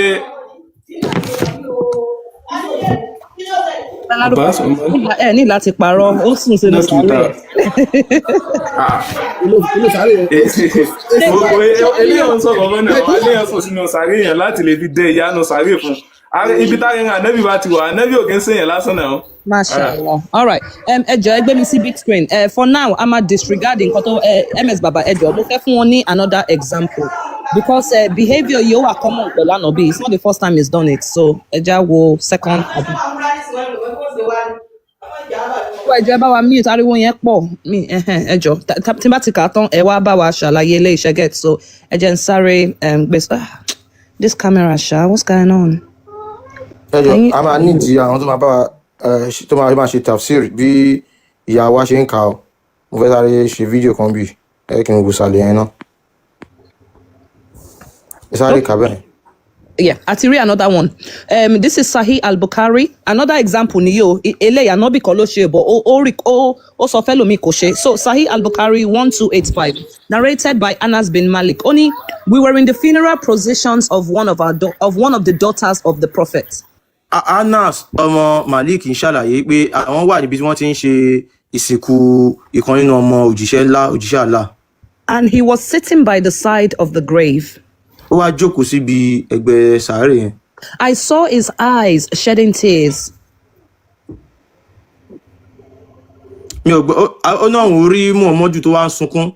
He said, "Is there anyone among you who did not have sexual relations with his wife last night?" Ó wá ń bi àwọn tó wà ń bẹ pé ẹjọ́ ẹ̀yin tẹ́ wà ń bì torí pé Muhammadu ti ní òun jí pàpà súpé pẹ̀lú ìyàwó ẹ̀ ní alẹ́ kó tó dijọ́ yẹn. Ó wá ń bèrè lọ́wọ́ àwọn tó wà ń bẹ pé ṣé kankan wà nínú ẹ̀yin ọkùnrin tó yẹ pé ní alẹ́ àná kó tó dé ní ẹ ò bá ìyàwó yín sùn ẹ ò ṣe pàpà súpé pẹ̀lú ìyàwó yín. Abu Talha replied in the affirmative. Abu Talha wá mi rí ó ní bẹ́ẹ̀ ni pé òun ò tí ì ṣe. And so the prophet told him to get down in the grave. Muhammadu wá sọ fún Abu Talha yẹn pé yá wọlé sínú sàárè tá gbókù yẹn sí yá wọlé kanlẹ̀ ó yá lọ tẹ̀ kanlẹ̀ fókù yẹn. And so he got down in her grave. Ó dẹ̀ wọnú sàárè yẹn ó dẹ̀ bá òkú ọmọ Muhammadu ó dẹ̀ bá sùn. MS Baba kini ìṣẹ̀lẹ̀ ní Egypt wọ́n ń pè ní farewell sexual intercourse tó jẹ́ pé gbogbo àwọn obìnrin ló jáde wọ́n wá rally ṣe mọ̀ pé wọ́n ní pé ní Egypt ní pé máa wò bí mo lè get information but according to one of their òfin ẹ lè bá ìyàwó yín tó kú ẹ lè bá sùn 6 hours. bẹ́ẹ̀ àṣekágbá tó bá jẹ́ 6 hours yes. àṣekágbá ló ń pè ó ṣe ìbásùn tó máa ṣe lọ́sọ̀rùn ẹ̀sìn àwọn olórí burúkú. ṣe ebi nǹkan tẹ kárí English náà wọn kọ sókè yari Ànábì ní kó wọ inú sàárè lọ so àdìsí yóò parí ọ̀rọ̀ tó lálàyé lónìí. Mr. tẹ́yìn bá náà tó bá jẹ́ pé ẹ̀ ń fi logic sí kìíní Ànábì sọ wípé is there any of you ṣẹ́ni kọ́kọ́ wà níbí tí kò bá ìyàwó ẹ̀ sùn lálẹ́ àná. ẹni sùúrù ìgbà tí Abu Talha wá respond pé èmi ò bá sùn Ànábì wá ní ó yá get down in the grave. Ẹ wo logic ni kíní ẹ má drag ẹ jọ. Ẹ má bínú ṣe gbọ́ Ànábì ní kó wọ inú kòtò yẹn so wá ní kó lọ sex ẹ ni ó mì pé nínú tafsir hadith yìí wọ́n jẹ́ kó yé wa pé Ànábì ní òun ni kó tẹ́wọ́ gba ọmọ yẹn kó gbé sínú sáré kó fẹ́ gbé ilé sínú sáré. Mo ń bọ̀ mọ́mí ọ̀fọ́ kùfà àfà you see this is where logic comes in. Ẹ rí kéwú tí ẹ máa ń lọ kéyẹn kò kí ń jẹ́ kẹ́ ẹ lè lo logic. Ìgbà míì náà a máa tún máa sọ àwọn kinní kan a máa ṣàkàwé kan fún yín wọ́n máa ń pe àwọn kinní kan ní matching ní school ní primary school ó yá wo kinní èwo ló jọnu kinní ó yá máa ṣe ẹ̀pọ̀ wo kinní èwo ló jọnu kinní ó yá máa ṣe ẹ̀pọ̀ gbogbo àwọn kinní yẹn ni ó wúlò ní day to day life pé a lè jẹ́ kí ẹ lè ṣe làákàyè. Ìbéèrè tí Muhammadu béèrè ní ìbéèrè yẹn ìjẹ́ kankan wà nínú yín tí kò bá ìyàwó ẹ̀ sùn lálẹ́ àná ìdí ni pé sperm tó máa wà ní ara ẹni yẹn ó sì máa fresh ẹ mọ̀ pé kò ṣe lánàá ó fẹ́ kán da spam tó kú yẹn tí ara òkú yẹn ló ṣe béèrè ìbéèrè yẹn ta ni ò tí ì bá ìyàwó ẹ̀sùn nù yín lánàá torí wípé ó fẹ́ kí ẹni yẹn kó bá òkú yẹn sùn. This is common sense. Ẹ̀yin people yìí ẹ lo làákàyè ẹ lo orí yín ẹ má máa jẹ́ káwọn lárúbáwá máa bá yín lò. Wọ́n ń ṣe àwọn nǹkan yìí náà. Ìmọ̀ bẹ́yìn mùsùlùmí ṣe máa ń ṣe báyìí ẹ rorí àwọn tó gbẹ́sìn yìí wá wọn ọ̀rọ̀ dáadáa kò yín wọ́n fẹ́ wá pa yín ni wọ́n fẹ́ gbalẹ̀ yín ni wọ́n fẹ́ ba ayé yín jẹ́ ni Ọlọ́run ò lẹ́sìn Allah ò kì í ṣe Ọlọ́run ẹ̀yin mùsùlùmí yìí ẹ lo orí yín ẹ lo ọpọlọ yín. Muhammadu ta nínú yín tí kò bá ìyàwó ẹ̀sùn lálẹ́ àná spáàmù ẹ̀yìn á lè ṣì kí ó yá ìwọ ni òkè ìwọ tí ìbáyàwó tó yá wọlé sínú sàòkú yẹn lọ dà á sí lọ tẹ̀ sí ojú ẹ̀ lọ tẹ̀ sí ara òkú yẹn fún ìdí nìyẹn. Muhammadu náà ṣe ó bòkú sùn aka fún yẹn nírọ́ a tún mú fún yín níbi tí Muhammadu sọ pé ó yá ọmọ Muhammadu ló kú o níbi ó yá lọ tẹ̀ lọ bá a sùn there's another hadith tó sọ pé after 6 hours ìyàwó yín bá kú ẹ lè bá a sùn. Ìdí nìyẹn tó ẹ bá ẹ̀yin mùsùlùmí ẹ̀yin náà lè bòkú sùn. Tẹ́ bá wo àwọn èèyàn ti bá fọ́nrán yẹn pàdé àfáà kan tó ní ìyá kan àfáà kan ó kú àfáà òun wá wọlé sínú yàrá òkú yẹn ó wá bi ìyàwó ẹ̀ kí ló dé tó ń ké ìyẹn wá ní ọkọ òun ò fọmọ sáyé ó dẹ̀ sọ pé àwọn máa fọmọ sáyé òun ò tẹ̀ sí lóyún ó náà wá bí pé ṣé wọ́n ti wẹ ọkọ yín àbí wọ́n ti wọ́n ti wẹ ọkọ yín bẹ́ẹ̀ ni wọ́n ti wẹ ọkọ yín ó yá lọ ṣàlù àlá ó ní ẹ̀yin dẹ̀ lọ ṣàlù àlá ó ní àwọn dẹ̀ ṣe ẹgbẹ́ àfáà yẹn dẹ̀ ṣe àdúrà àbí kíní kan àsákàrí òkú tó ti kú yẹn àsákàrí ẹ̀ dẹ̀ dìde ó dẹ̀ bá ìyá yẹn sùn ìyá yẹn dẹ̀ lóyún ó dẹ̀ bímọ. Islam látòkèdélẹ̀ irọ́ ni àwọn tí iṣẹ́ rí ẹ̀yin tẹ́ ń ṣe Islam reason tí ìlú wa ò fi dá ní pé torí pa náwọn mùsùlùmí kọ́kàn kó gbogbo mùsùlùmí tàbí gbogbo ẹ̀yin ẹlẹ́sìn àjòjì yẹn tí ẹ ò lè lo sense tó pé ìwé ló ń ronú fún yín kọ́ wá lọ create country míì fún yín nígbé ẹ̀yà ibi ẹ máa ṣe ti yín bẹ́ẹ̀ ẹ fi àwọn tó lè rorí ẹ fi wọ́n lẹ̀ sínú ìlú wọ́n á develop ìlú yẹn ṣáwárí ibi tí wọ́n kó ẹ̀yin tí pé ìwé ló ń ronú fún yín tán kó yín lọ ẹ máa para yín tó ń bẹ̀ ni kò sí torí pé ìwé yẹn ló máa sọ pé ó yá go ẹ go ìwé yẹn á sọ fún pé ìka mẹ́ta ní kẹ́ fi jẹun ẹ fi ìka mẹ́ta ẹ wá di àpọ̀dà wọ́n máa darí yín bígbà tó bá máa tán bí wọ́n darí ẹran remote control òun ni ìwé tán gbé wá fún yín wọ́n fi ń remote wọ́n fi ń control ayé yín àwa máa fi wọ̀nyí báyìí pé dúdú ni kíní ẹ̀ tún máa bá wa fà pé kì í ṣe dúdú funfun ni gbogbo èèyàn dẹ̀ ń rí pé dúdú ni ẹ̀yin nìkan lójú yín ni torí pé ojú yín ti ṣú wọ́n ti fi èdìdì bò yín lójú gbogbo èèyàn rí pé dúdú ni ẹ̀yin á máa rí funfun. Ẹ̀yin mùsùlùmí ẹ ṣe làákàyè ẹ tẹ́ bá ti ẹ̀rọ tán ayé tọ̀dọ̀ tí ẹrú ayé àwọn ọmọ tẹ́ ẹ bí sílẹ̀ wọ́n sọ fún yín páyé máa parẹ́ ẹ̀dẹ̀ ń fẹ́ yàwó ẹ̀ ń bímọ àwọn ọmọ yín márì wọ́n ń bímọ tẹ́ bá wọn páyé fẹ́ parẹ́ kò jẹ́ kẹ́ ẹ márì náà kò yẹ kẹ́ ẹ bímọ náà káàkáyé tí yín kúkú lè parẹ́ kí tán yín parẹ́ kí gbogbo ọ̀ràn yín parẹ́ then what is the essence of you getting married ẹ̀yin náà ẹ̀ ń bímọ ẹ̀ ń pray káwọn ọmọ yín dàgbà káwọn náà tún marry ẹ̀dẹ̀ sì ní hope páyé máa parẹ́ then something is wrong. Ọpọlọ yín ti jàn ọpọlọ yín inú Kaaba lọ kó sí àwọn tó ń lá òkúta yẹn ọpọlọ yín lọ ńlá yẹn ńlá ọpọlọ yín díẹ̀díẹ̀ ńlá ọpọlọ yín díẹ̀díẹ̀ ẹ ronú náà gbogbo àwọn èèyàn rí nǹkan tá a gbé jáde báyìí simple thing simple small logic ẹ lè lò ibi tó bá ti yẹ kẹ́ ẹ ṣe match mi mọ́ bẹ́ẹ̀ ṣe mi rò bẹ́ẹ̀ lè jẹ́ student gan mi rò pé máa lọ school ṣẹ́yìn tó ti yẹ pé ẹ ò like western education already tó bá gbéwèé fún yín tó bá ya mọ́tò àti màálù sẹ́gbẹ́ kan kó tó wá ya mọ́tò àti màálù sí ẹ̀gbẹ́ kejì káwọn sọ pé ó yá èyí tó bá jọra wọn ó yá ẹ fa ìlà kẹ́ lọ fà á gan èyí tó bá jọra wọn ẹ rí mọ́tò àti mọ́tò nísàlẹ̀ kẹ́ ẹ fa mọ́tò àti mọ́tò pọ̀ àwọn mùsùlùmí mọ́tò àti màálù ni wọ́n máa fà pọ̀ ọpọlọ wọn ti lọ mọ́tò àti màálù ló máa fà pọ̀. ẹbẹ̀ sí kí làwọn mùsùlùmí gbà lọ́wọ́ yìí.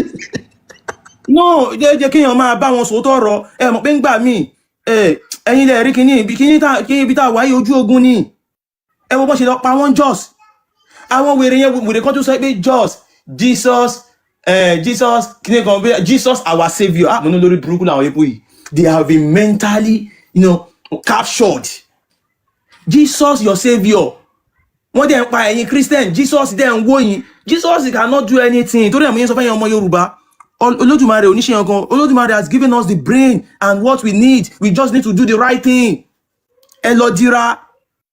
ẹ lọ dira o bẹ́ẹ̀ gbẹ́kẹ̀lé Jésù wọ́n á pa ẹ́ dànù bí o gbẹ́kẹ̀lé Allah bí Muhammadu okú gbé ni o àwọn kinní yẹn ó fege ní ó fege ó fútù fẹ́tẹ̀ àwọn mùsùlùmí káàtì wọn sọ pé ara yín lẹ̀ ń pa ń sìn ṣebí kò bá dáa kẹ́ ẹ máa ẹ wo àwọn Fúlàní tó ń pa wọ́n ń pa Fúlàní ò kì í pa Fúlàní ẹgbẹ́ ẹ o ẹ̀yin ọmọ Yorùbá ló ń pa o tàbí ẹ̀yin tẹ́ kì í ṣe ethnic cleansing ni o àwọn Fúlàní yẹn ń tẹ̀lé nǹkan tó wà nínú Quran ni o ìwọ ọmọ Yorùbá tó lọ ń ṣe Islam tó bá dọ̀dẹ̀ wọ́n á pa ẹ o gbà bẹ́ẹ̀ bí wọ́n kàn ṣe báyìí ya wọ́n kàn ní ó yá jẹ́ ká kírun wọ́n náà ibi tó ti forí kan lẹ̀ wọ́n ti máa tì nǹkan bò ẹlẹ́gbẹ̀ẹ́ ẹ lọ jára yín ẹ lọ jíra o ẹni tí mo yẹn ń tẹnu mọ́ mo máa ń rí ó ní àwọn nǹkan tí mò ń rí mo ṣe ń tẹnu mọ́ mi ìdẹ̀ nífẹ̀ẹ́ kí wọ́n pa àwọn ọmọ Yorùbá àmọ́ àwọn tó bá gọ̀ ẹ mọ̀ bí irú àwọn tá à ń bá sọ̀rọ̀ tó ń rí kinní bì tó ń tẹ̀ tó ń pè ní ẹ wo àwọn mùsùlùmí ọpọlọ wọn ti lọ́jà rẹ̀ ẹ ká tẹ̀síwájú. Okay. All right. So, Mr. Larubawa, ẹ jọ̀ọ́, ẹ má jẹ́ á go too far. Nǹkan tó wà nínú àdéhùn yìí mo ti kà. Àná bíbí wọn, ṣé ẹnì kankan wà níbí tí kò bá yàwó ẹ̀ sùn lálẹ́ àná? Wọ́n dẹ̀ ní pé, okay, mi ò bá sùn Abu Talha àbí kí ló ń pè Abu Talha. Ó dẹ̀ ní ká Abu Talha get down into the grave. Òun náà go down into the grave. So, ẹ bá wa dá sí, ẹ jọ̀ọ́. What is there is what is there. Stop gaslighting people. Okay, ẹ ṣé gan. Nǹkan tó wà ń bẹ̀ ni wípé sẹ́rí ọ̀rọ̀ já nọ́mbà àti ọ̀rọ̀ sex nínú Islam ò fojú kékeré wò n tí Ànábì gba àlérò ń bẹ̀ ni pé ta ni kò dá ẹ̀gbin mọ́júmọ́ tó já sípàrà rẹ̀ mọ́ lọ sọ́dọ̀ Ọlọ́run kó wá gbé e sínú sàárè tó mì nìyẹn tá bá lọ wo lágbára. Okay, Mr. Mukada, ó yá ẹ tẹ̀síwájú ẹ ṣé. Mukada. Naam. Ẹ kálẹ́. Ẹ kálẹ́ ma. Okay, máa gbé àdìtì mi wá fún yẹn jọ eléyìí mo ti ẹ ṣe because mo wá láti báyé tú ni o tẹ bá nílé ọdún bàbá yín tú. Okay, yeah, mi mọ̀ bí àná àbíjẹta ni wọ́n sọ̀rọ̀ pé ànábì ló stọ́pù oko ẹrú ní pé ó ní pé kẹ́ máa kóyàn lẹ́rú àbí nǹkan kan bẹ́ẹ̀ yẹn so mo wá rí àdìtì yìí ó dàbí ní kó contradict nǹkan tẹ́ni yẹn sọ so Sahih Sunan Ibn Majah la fẹ́ ká ní ìsìn number 2517 Jabir bin Abdullah was heard to say. Orúkọ tó dá yẹn ó gbà wá wípé. We used to sell our slave women and the mothers of our children. Ó ní àwọn máa ń ta àwọn màmá ọmọ àwọn ẹrú màmá ọmọ àwọn àti màmá ọmọ àwọn. When the prophet was still living among us. Àti ànábì òjíṣẹ́ Allah tó sì ń gbé pẹ̀lú àwọn. And we did not see anything wrong with that. Àwọn ò dẹ̀ rí nǹkan kan tó burú nínú ẹ̀. Okay, so ànábì náà ṣe human trafficking tẹ́bárí ó ta ẹrú òun náà rẹrú ìgbà tó ra Sophia ẹrú méje 7 slaves ló fi ra Sophia so ànábì ó take part nínú human trafficking ẹ jọ̀ọ́ how is this man still the best example fún gbogbo ayé ó yá Mr. Mukada ẹ bá wa dá sí ẹ ṣe. ṣe rí ìbéèrè kan lèmi fẹ́ béèrè kí n tó dáhùn nǹkan tí ẹ sọ ẹnìkan bá mi sọ̀rọ̀ ní live tó jẹ́ pé àáfàá lẹ́nìyẹn náà ní ìjẹta so wọ́n bí mi léèrè àwọn ìbéèrè kan nípa iṣẹ́ tí mò ń ṣe lọ́wọ́ wípé ṣànábì ṣe bẹ́ẹ̀ mo dẹ̀ fún wọn léṣe padà pé mi ò dáná bímọ àwọn tí wọ́n kọ́ wa lèmi dámọ̀ àwọn lè dáná bímọ ṣùgbọ́n mo mọ àwọn tí wọ́n bí mi so tí a bá fẹ́ sọ̀rọ̀ ẹ jẹ́ ká ja ìjà ara wa ká má jàjẹ́ ní tá a dámọ̀ so ìbéèrè lèmi wá fún mo dẹ̀ wá kẹ́kọ̀ọ́ láàyè yìí ni so. ṣé Muslim ni. bẹ́ẹ̀ ni Muslim ni mí. ok kí ni question yín. so ó ní pé mo ti ń tẹ̀lé live yìí láti for like 1 week now ni mo ti ń tẹ̀lé live yìí mo dẹ̀ rí bí àwọn èèyàn ṣe ń sọ̀rọ̀ nípa Islam mo kàn fẹ́ béèrè wípé ṣé Islam gangan ni a fẹ́ fèsì ni torí Yorùbá lèmi tó dámú ṣe tí wọ́n dẹ̀ mọ̀ pé ọmọ Yorùbá ni wá so alọ́kẹ́ ó lóòótọ́ kò gba ìṣẹ̀ṣe lọ́wọ́ wa torí eégún ni wọ́n ṣe ń rántí wa so ìpìlẹ̀ tàwa nìyẹn eégún ni adẹ̀gbà adẹ̀tẹ̀lé. ẹ lè ṣe méjèèjì that's the thing you cannot mix oil and water together kò lè work. ṣé ń gbọ́ nǹkan tí mo sọ. nǹkan tí mo wá wọ́n lè ṣe méjèèjì papọ̀ wọ́n lè gómi gbígbóná àtòmí papọ̀ ẹ máa gbọ́ ẹ máa gbọ́ nǹkan tí mo sọ. Nǹkan tí mo fẹ́ fàyọ ni wípé nígbà tá a wà ní ìpìlẹ̀ a gbọ́ wípé a mọ̀ nǹkan kan lẹ́yìn pé Olódùmarè la mọ̀. But nígbà tí a lọ sí school they call it God ní èdè Gẹ̀ẹ́sì. Nígbà tá a lọ sí ilé kí wọ́n pè ní Allah. Ṣé ẹ mọ̀ wípé ayé advance sí ni? But lédè tiwa níbí báyìí àwọn ò mọ̀ pé ní Olódùmarè, àwọn kan pè ní God. So ìyàtọ̀ tó wà níbẹ̀ gangan lèmi fẹ́ mọ̀ lénìí tó jẹ́ kí n wọlé sí ààyè yìí lénìí. Bóyá yàtọ̀ wà nínú Olódùmarè, Allah àti God. Ní tí mo fẹ́ mọ̀ gangan nìyẹn tó jẹ́ kí mi wọlé sí ààyè yìí lálẹ́. Kò ní bàjẹ́ o. Alright, mọ́mí of Okufad, ẹ máa gbé àdìt jáde bọ̀ kémi kàn sáré explain fún Mr. Mukadam àti àwọn tó wà níbí. Allah, Ọlọ́run Olódùmarè, God, wọ́n yàtọ̀tọ̀. Now, tó bá sọ pé God tí wọ́n sọ, ṣé ẹ rá àwọn nǹkan tí wọ́n classify as God, òun ni àwọn nǹkan tá a gbé lẹ̀ tá à ń bọ.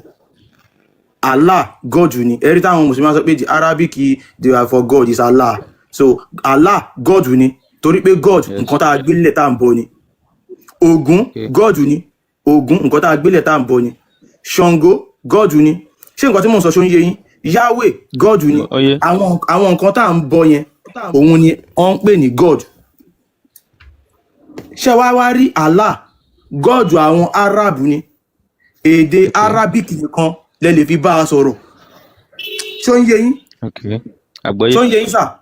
Àbí ṣé ẹ lè fi èdè Yorùbá bá Allah sọ̀rọ̀, ẹ lè fi èdè Yorùbá kírun. Èdè Arabic nìkan lẹ lè fi bá Allah sọ̀rọ̀. Now, táwa náà bá fẹ́ bọ Ṣàngó tàbí Ògún, ṣá lè fi èdè English àbí èdè Lárúbáwá ṣá lè fi bọ Ògún ká ṣá lè fi bọ Ṣàngó?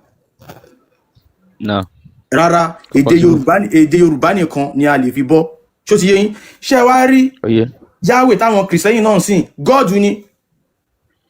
Normally táwọn yẹn bá fẹ́ sìn Yahweh yẹn, normally wọ́n á lo èdè Hebrew láti fi sìn.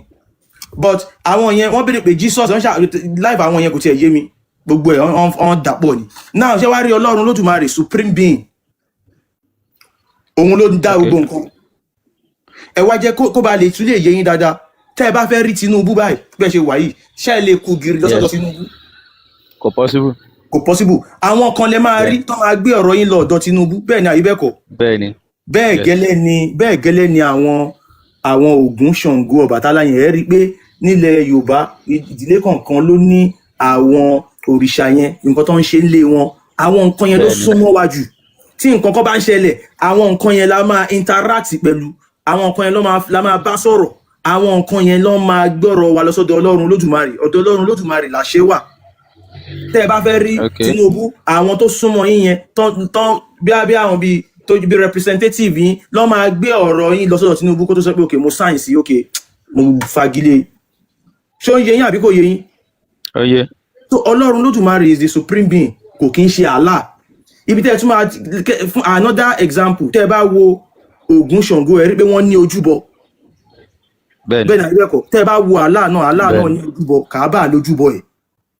Ẹ máa bá àwọn Mùsùlùmí tó bá fẹ́ lọ bọ Allah proper, wọ́n máa ní láti fowó waste owó wọn, wọ́n á lọ sí Saudi, wọ́n á lọ péjọ bọ́ ń bẹ̀. Kàábà, tẹ́ ẹ bá dẹ̀ fẹ́ kírun, ẹ máa ní láti kọjú sí ojúbọ Allah. Táwa náà bá fẹ́ bọ Ògún, ṣé mọ̀ pé tá bá ṣe bìkan pé ojúbọ Ògún nìyí, tó bá fẹ́ bọ Ògún, èèyàn ò lè kọ̀yìn sójúbọ Ògún náà kó tóun bọ Ògún. Bẹ́ẹ̀ ni àbíbẹ́ẹ̀kọ́. Ẹ máa dá mi lóhùn sàkìlẹ̀ mọ̀ pé wà ń bẹ̀. Mukadam ti jápa. Ìbéèrè tèmi ti pé ayàtẹ. Tó bá ti kàn yín, Mummy of Okufad máa pè yín. So Mummy of Okufad tẹ́ bá dé. Yeah, mo kàn fẹ́ show wọn ní another example. Ancestors, ẹ jọ̀ọ́ ẹ gbóhùn sókè, mo kàn bí ChatGPT náà ní question. Mo ní, is Olódùmarè different from Allah?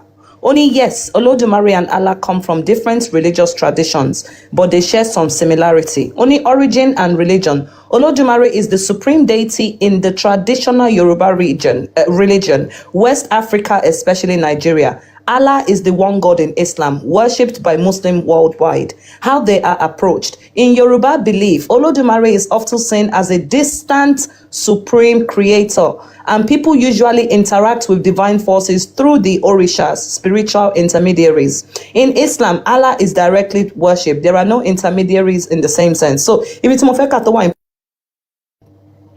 Moni, did Olodumare exist before Islam was brought to Nigeria? Only yes. Olodumare was a part of the Yoruba belief long before Islam reached what is now Nigeria.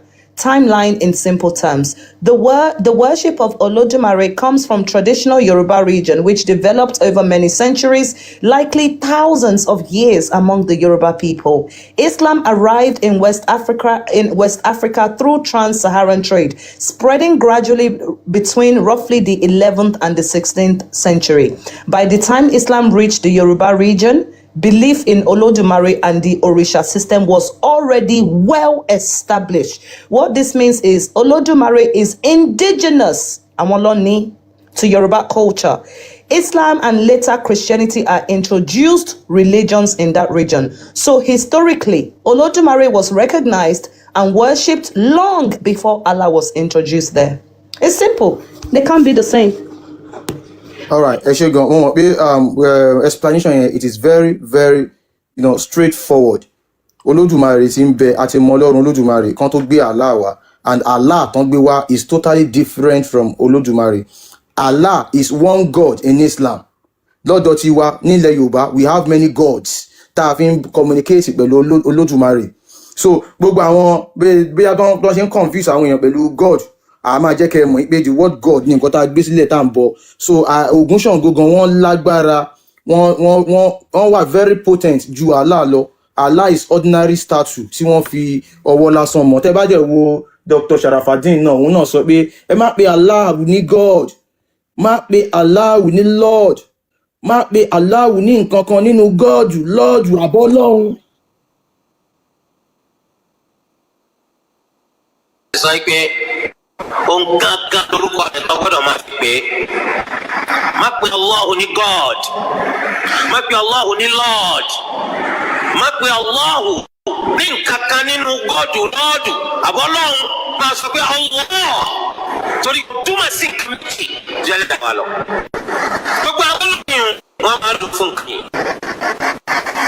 God fún nǹkan yìí, wọn máa lọ́ọ̀dù fún nǹkan yìí, wọn lọ́ọ̀ fún nǹkan yìí. Ṣùgbọ́n àwọn wọn fún nǹkan yìí. Ẹ bá mi mú ètò ayé ẹ ṣe gan, so òun lẹ́yìn náà gbọ́ láti ẹnu àfa àwọn yẹn.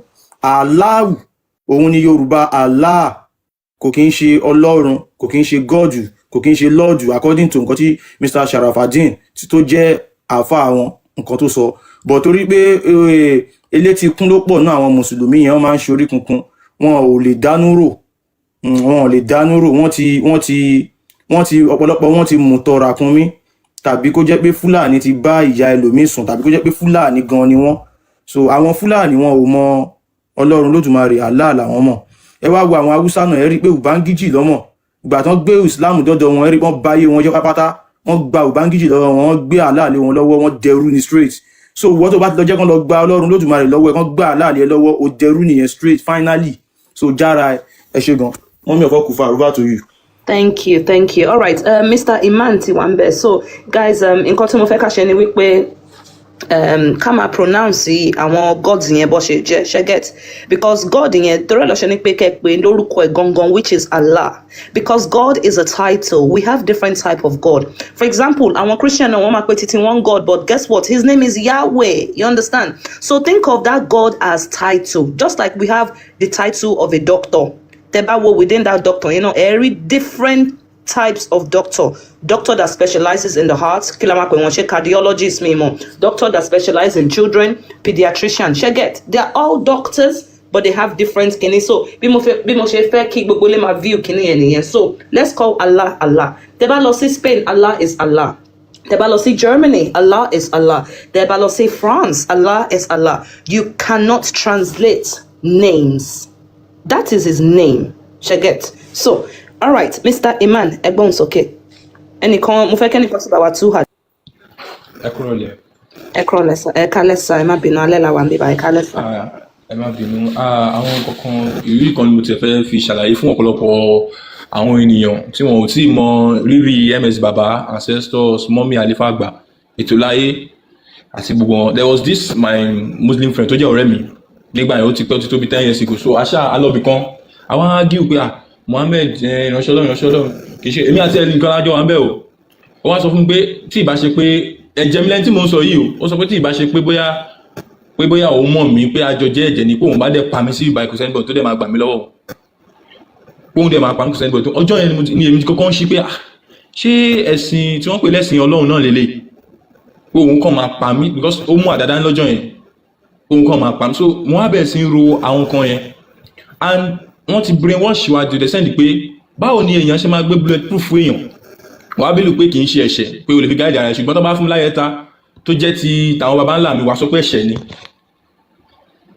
so àwọn nǹkan wọ̀nyí ó ti wà àwọn èèyàn lẹ́wù so I need àwọn grassroots mobilizer tó lè máa spread the gospel yẹn if not àwọn èèyàn kan máa ẹ jẹ́ ká wò ó èèyàn fún mi ní bulletproof mo sọ pé kò kí ń ṣẹ̀ṣẹ̀ ṣùgbọ́n tó bá fún mi láyé ta wá sọ pé ẹ̀ṣẹ̀ ni èwo ló wá láti ọ̀dọ̀ Ọlọ́run tó jẹ́ natural nínú méjèèjì ṣùgbọ́n ti pé brainwashing ó ti pọ̀ jù mo béèrè lọ́wọ́ ọ̀rẹ́ mi tó jẹ́ muslim kan mo ní ṣe tó wọ́n bá fẹ́ ó yàtọ̀ sẹ́ńtà àkọ́kọ́ mo ní ṣe tó bá fẹ́ gbé ṣàríà wọlé Yorùbá mo ní ṣe wàhálà ìkẹ́ náà ó ní why not kò tẹ́ jẹ́ kí n sọ̀rọ̀ délẹ̀ ó ní why not so I need iṣẹ́ yìí kì í ṣe iṣẹ́ tí àwọn èèyàn wọ̀nyí lè dá nìkan ṣe.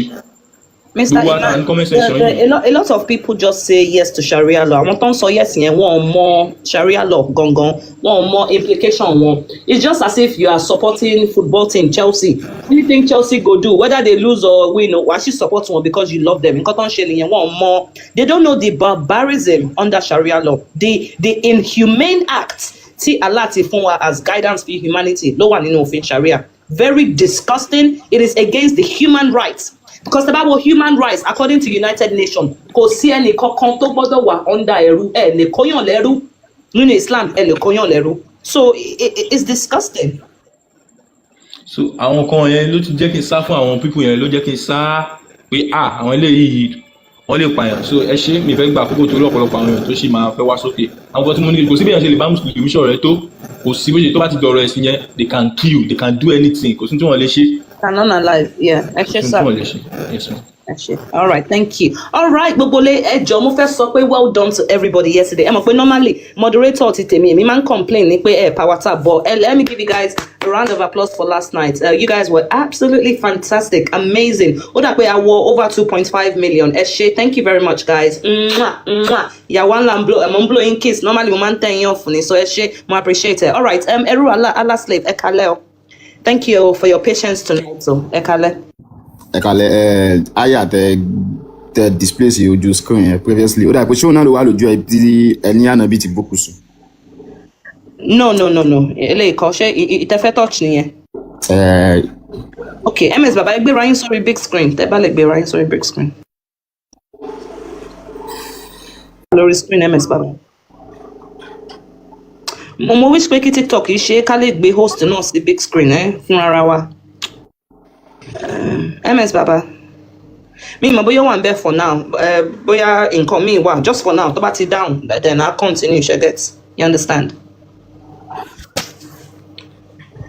So is there anything else tẹ́ fẹ́ béèrè nípa àbí ṣé mi lè bí yín question. Lè bí mi lè question but aya mo fẹ́ gẹ́gẹ́ bí nǹkan tẹ́ sọ. As soon as MS Baba bá ti respond. Lè má bá mi sọ̀rọ̀ náà pé Ànábì yẹn bá òkú sùn so nǹkan tí mo fẹ́ sọ pé kò rí bẹ́ẹ̀ so that nǹkan yẹn prove pé so gbogbo nǹkan tẹ́ ń tú yẹn láti jọ yìí. So ṣé torí sọ pé kò rí bẹ́ẹ̀ ó mi sí. Gbogbo nǹkan tẹ́ wá ń sọ yẹn so ó ń túmọ̀ sí pé irọ́ ni gbogbo nǹkan tẹ́ ẹ̀ kàn parọ́ mọ́ Ànábì ni. Ṣé torí ẹ̀yin sọ pé kò rí bẹ́ẹ̀ ni. Kò rí bẹ́ẹ̀ ni so irọ́ lásán. Báwo lẹ ṣe mọ̀ pé kò rí bẹ́ẹ̀.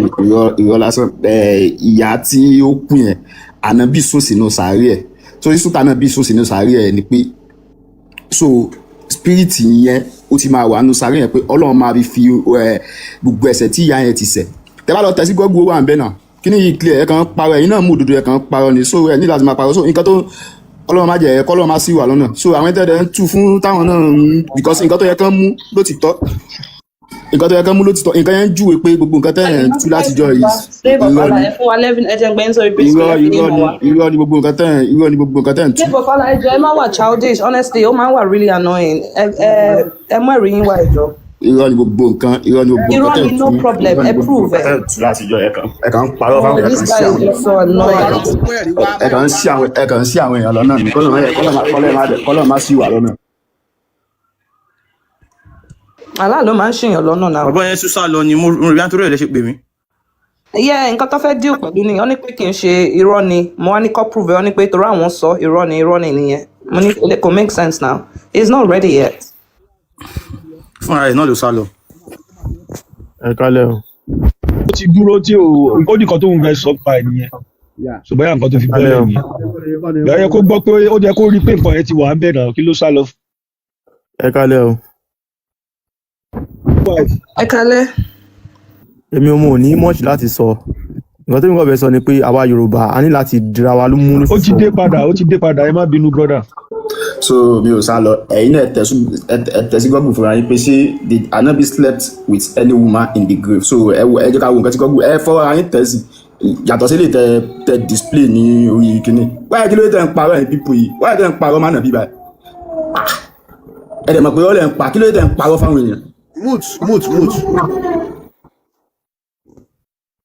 ẹ ti kúrò ni. mo wà ń big screen now. ẹ bá Allah ẹrú àbí kí lórúkọ wọn yìí sọ̀rọ̀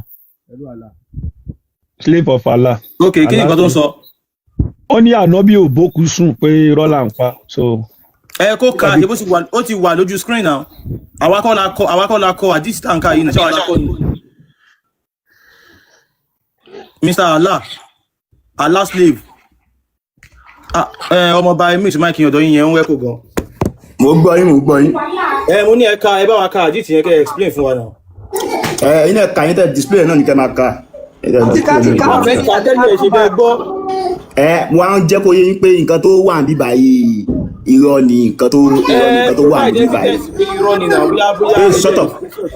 kẹ́ ẹ gbé sí kẹ́ sọ pé bóyá a ti sọ bí tá a ti kà fún yín ẹ lè béèrè pé ṣé nǹkan yìí wà ní ìwé yìí àwọn nǹkan tẹ̀ lè ṣe ọmọ ń ké lọ́kọ̀ yìí gan.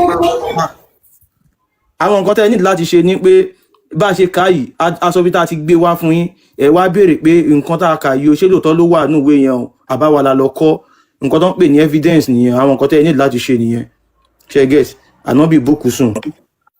ẹ kalẹ̀ o ẹ wo nǹkan tẹ́mi kọ́ bẹ̀ sọ ni pé ó tún jí pátá. ṣe ń gbọ́ ṣe gbogbo wa Yorùbá ni wá. Ànábì ò bókù sùn kò dẹ̀ jí pátá orí. Hello ẹ kalẹ̀ o ṣe ń gbọ́. ẹ kàn tí pẹ̀lú ẹni Mr. ó tún jalè. gbogbo wa Yorùbá ni wá ṣe understand ṣe rí nǹkan tẹ́mi. Ànábì ò bókù sùn kò dẹ̀ jí pátá. àló tún jalè ó bókù sùn ó jí pátá ó tún jalè. ẹ jẹ́ kẹ́ni tó fẹ́ sọ̀rọ̀ yẹn sọ̀rọ̀ Mr. Ànábì ò jí pátá. ẹ ṣe sùúrù náà. so ẹ kalẹ̀ o nǹkan tẹ́mi fẹ́ sọ ni pé gbogbo wa Yorùbá ni wá nǹkan tó dẹ̀ wà important jù ni pé kí ni ká gbé àṣà àti iṣẹ́ wa ká gbé lárugẹ nǹkan tó wà important jù ni nǹkan tó wà important jù gangan nǹkan tó wà. bàbá tẹ bá bẹ́ẹ̀ ń tẹ̀lé wa tẹ bá mọ̀ nípa Islam ò wá pé kẹ wá gbàṣà àti ìṣe yín lárugẹ Islam ó fẹ́ pa àṣà àti ìṣe yín run ó gbé ti lárúbáwá lé yín lórí there is no way tẹ fẹ́ practice Islam tẹ máa ṣe àṣà àti ìṣe yín so ló fi jẹ́ pé a ní láti speak sense sórí àwọn mùsùlùmí yìí nǹkan tẹ́ sọ yìí sìn àwọn mùsùlùmí ló ní ìdí ẹ̀ kò ń ṣàwà. mo mọ ṣe pé ìwà yìí sìn ó ti fẹ́ máa sọ di ìjà torí mọ̀ kọ́ láìkì ìjà àwọn mùsùlùmí wọ́n láìkì ìjà gan ó ti fẹ́ máa sọ kíní ẹ̀ di ìjà láàrin Yorùbá àti àwọn mùsùlùmí ni wọ́n bá jà. ṣe understand so èmi ò fẹ́ kó di nǹkan bíi ó máa di ìjà ẹ̀sìn so èmi fi pé ó máa ní báyìí máa sọ báyìí máa gbé kalẹ̀ fún wọn tó máa lè. mùsùlùmí ni bọ́dà. èmi ò ṣe mùsùlùmí o. Mr.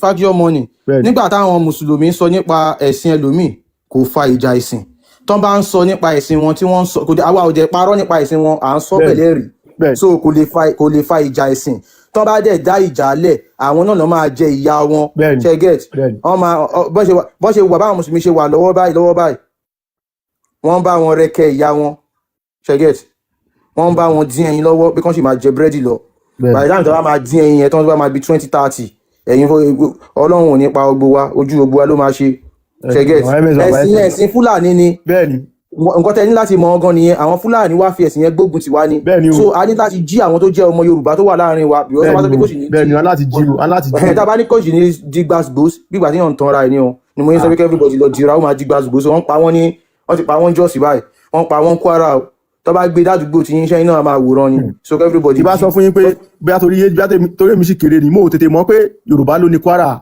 ẹ̀ mo máa ń rò bí àgbà Haúsá ni.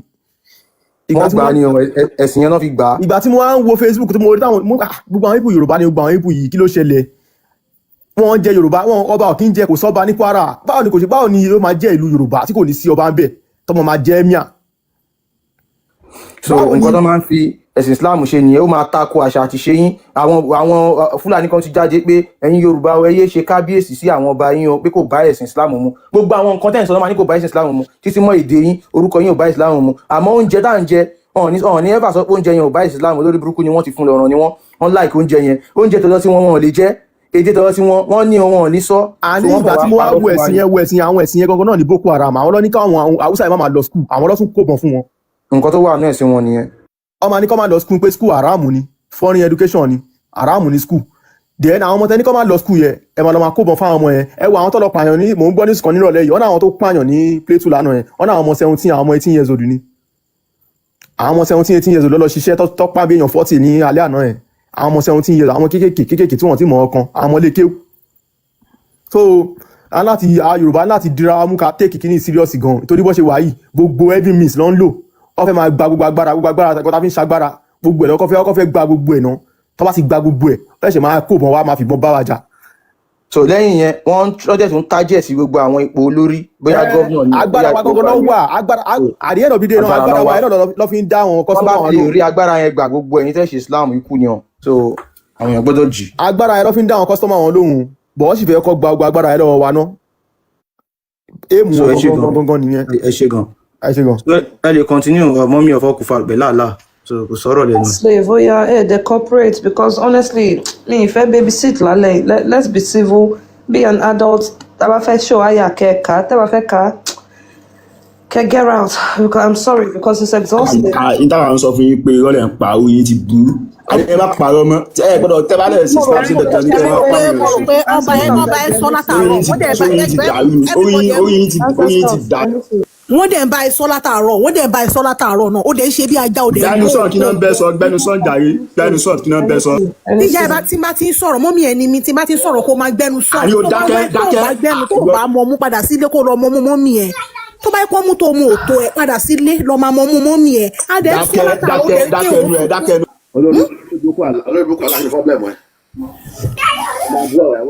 tọ́mú tó bá mu òtó lọ gbẹ́nu padà sọ́mọ mọ́mí ẹ kó lọ tọ́mú mu báwo ló ṣe máa dàgbà tó báyìí tó máa lọ́pọlọ tó ní gbogbo bọ́dì tí bọ́dì dàbí bọ́dì SUV tó wá lo ọpọlọ kẹ̀kẹ́ márúwá ó dẹ̀ ń wá bíbá àdẹ̀ ń bébí síìtì à ń bébí síìtì ó wá lánàá ó wá sunkún ó wá ń jẹta ó sunkún ó tún wá lẹ́nu ó tún wá ń sunkún ṣé ká máa bébí síìtì àádọ́tẹ̀ tàbí ká máa gbé fídà sí ẹ lẹ́nu eléyìí náà máa níyàwó eléyìí náà á máa gun orí obìnrin báyìí